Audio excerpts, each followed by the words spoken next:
یہاں سے چائے پینے کا اپنا ہی مزہ ہے۔ اگر آپ منڈی گھوم گھوم کر تھک گئے ہیں تو یہ چائے آپ کی تھکاوٹ دور کر دے گی۔ یہ کون سی نسل کا پرندہ ہے؟ مجھے تو یہ بہت ہی عجیب لگ رہا ہے۔ یہ مجھے کبھی بطخ لگتا ہے، کبھی مرغا لگتا ہے اور کبھی کبوتر لگتا ہے۔ تو آپ کمنٹس میں ضرور بتائیں یہ کیا چیز ہے۔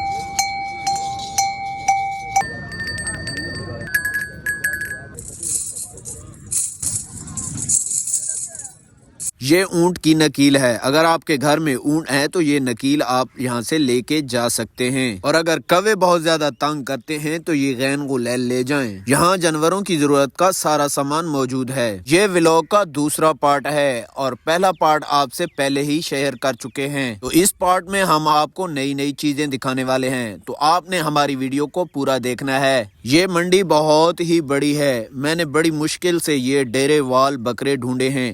یہ بہت ہی خوبصورت ہیں اور ان کے سینگ تو بہت ہی کمال کے ہیں۔ بکریوں کی یہ نسل بہت ہی عمدہ نسل ہے۔ ان کے آپ سینگ دیکھ سکتے ہیں جنہوں نے بل کھائے ہوئے ہیں۔ یہ بل کھاتے سینگ بکروں کی خوبصورتی میں بہت زیادہ اضافہ کرتے ہیں۔ ان کے سینگ دیکھنے کے بعد مجھے جلیبی کھانے کو دل کر رہا ہے، کیونکہ ان کے سینگ جلیبی کی طرح ہیں۔ یہ سفید بکرا بھی خوبصورتی میں کم نہیں ہے۔ میں ان بکروں کو ہاتھ لگانے کی کوشش کرتا ہوں۔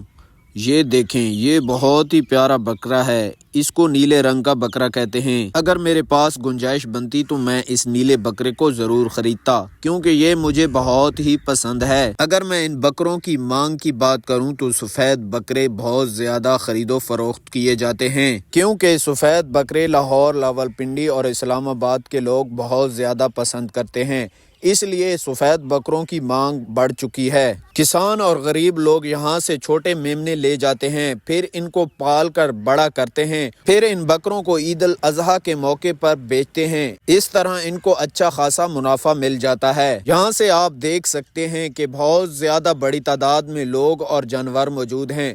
یہاں خرید و فروخت کا سلسلہ جاری ہے۔ یہاں پر دور دراز سے لوگ خرید و فروخت کے لیے پہنچتے ہیں۔ اس مویشی منڈی میں جانوروں کے علاوہ پرندے بھی موجود ہیں۔ اگر آپ کو پرندے رکھنے کا شوق ہے تو آپ اس مویشی منڈی کا رخ کر سکتے ہیں۔ اس میں آپ کو خوبصورت اور طرح طرح کے پرندے ملیں گے۔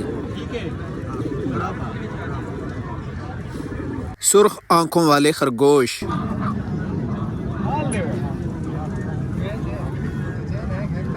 یہ پرندے بھی بہت خوبصورت ہیں، لیکن ان کا مجھے پتہ نہیں ہے یہ کیا ہیں۔ یہ چینی نسل کی اصیل مرغی ہے۔ یہ سفید رنگ کا اصیل مرغا ہے اور بہت ہی خوبصورت ہے۔ اب میں آگے کی طرف جا رہا ہوں۔ یہاں پر بہت سے اصیل مرغے ہیں اور انڈے دینے والی مرغیاں بھی ہیں۔ ان مرغوں کو دیکھیں، ان پر کپڑا ڈال دیا گیا ہے تاکہ یہ لڑائی نہ کریں۔ سردیوں میں اصیل مرغوں کی خرید و فروخت بہت زیادہ بڑھ جاتی ہے۔ اگر میں اصیل مرغوں کی قیمت کی بات کروں تو یہ بہت ہی مہنگے ہوتے ہیں۔ آپ کو ایک اصیل نارمل مرغا 5,000 سے لے کر 10,000 تک مل سکتا ہے، اور اگر مرغا بہت اچھا ہے تو اس کی قیمت 3 سے 5 لاکھ تک ہو سکتی ہے۔ پاکستان میں میاں والی کے اصیل مرغوں کی سب سے زیادہ مانگ ہے۔ اگر آپ نیند کرنا چاہتے ہیں تو آپ اس بھائی کی طرح کہیں بھی سو سکتے ہیں۔ اگر آپ یہ مٹھائی کھانا چاہتے ہیں تو بہت ہی مزے کی ہے۔ اس مٹھائی کو ہم اپنی سرائیکی زبان میں ٹانگری کہتے ہیں۔ اگر آپ بھی اس کا کوئی نام جانتے ہیں تو پلیز کمنٹ میں ضرور لکھیں۔ خیر، اس بات کو چھوڑیں، یہ دوست اپنے لیے مٹھائی خرید رہا ہے۔ مٹھائی کھانے کے علاوہ اگر آپ کو سبزیاں گھر پر اگانے کا شوق ہے تو آپ یہاں سے بیج بھی خرید سکتے ہیں۔ بیج کے علاوہ آپ کو پیاز کی پنیری بھی مل جائے گی۔ یہاں پر پٹھان بھائی بھی آتے ہیں جو اپنی گاڑیوں میں دمبیاں لے کے آتے ہیں اور ان کو بیچتے ہیں۔ اب یہ اپنے جانوروں کے ساتھ اپنے علاقے میں واپس جا رہے ہیں۔ اس بھائی کے پاس تازہ گڑ موجود ہے، اس لیے اس کے پاس کسٹمر بھی بہت زیادہ آ رہے ہیں اور اس کے گڑ کو بہت زیادہ پسند کیا جا رہا ہے۔ اگر آپ چارپائی پر سونا پسند کرتے ہیں تو یہاں پر چارپائی بنانے کے لیے وان بھی موجود ہے۔ یہاں پر آپ کو چارپائی کے لیے ہر قسم کا وان مل جائے گا۔ اگر آپ وان کے علاوہ چارپائیوں کا دوسرا سامان بھی خریدنا چاہتے ہیں تو وہ بھی آپ کو یہاں پر مل جائے گا۔ یہاں سے آپ کو چارپائیوں کے لیے سامان بہت سستا مل جاتا ہے، کیونکہ یہاں کے بیوپاری باہر سے آتے ہیں اور آپ کو اپنے شہر سے زیادہ سستا یہاں سے سامان مل جاتا ہے۔ اگر میں نے چارپائی بنائی تو سامان یہاں سے خریدوں گا۔ بالکل۔ یہ ہمارے پٹھان بھائی ہیں جنہوں نے الگ ہی ماحول بنایا ہوا ہے۔ میں نے جب بھی ان پٹھانوں کو دیکھا ہے تو ان کے پاس لاٹھی والی دھمبی ہوتی ہے۔ یہ لاٹھی والی دھمبی ایک خاص قسم کی بھیڑ ہے اور جب یہ چلتی ہے تو ٹھمکا لگا کر چلتی ہے۔ یہ ہمارے علاقے میں پائے جانے والی بھیڑیں ہیں جو کہ بہت ہی شریف اور مسکین ہوتی ہیں۔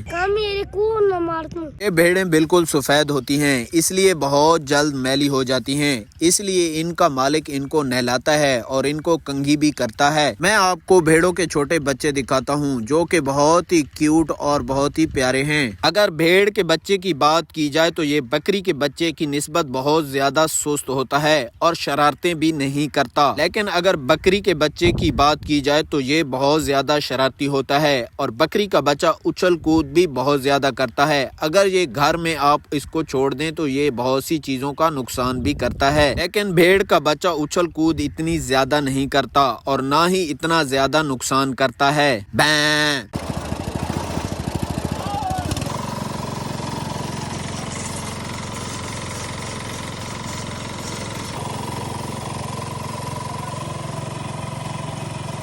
کالے رنگ کی بکری کا میمنا بھی کالے رنگ کا اور لال بکری کا میمنا بھی لال رنگ کا ہے اور سفید بکری کا بچہ بھی سفید ہے۔ بالکل۔ اب پیش خدمت ہے پہاڑی بکرا۔ یہ بکرا بہت ہی خوبصورت اور نکیلے سینگوں کا مالک ہے۔ یہ بکرا مجھے مارخور کی برادری کا لگتا ہے۔ یہاں پر ایک اور نکیلے سینگوں والا بڑا بکرا بھی ہے۔ اس بکرے کے ماتھے پر لمبے لمبے خوبصورت بال ہیں جو اس بکرے کی خوبصورتی میں بہت اضافہ کر رہے ہیں۔ کاش میں اس بکرے کو اپنے گھر لے کے جا سکتا اور اسے گھاس بھی کھلاتا۔ اس بکرے کو زکام کی وجہ سے نزلہ لگ گیا ہے، اس کو چھینک اٹکی ہوئی ہے۔ گنے کے جوس کے بعد پیش خدمت ہے مالٹے کا جوس۔ اگر کوئی مالٹے کا جوس پینا چاہتا ہے تو اس بھائی کے قریب آئے اور اپنی جیب کو ہوا لگوائے، اس طرح اس کو ملے گا یہ مالٹے کا خوبصورت جوس۔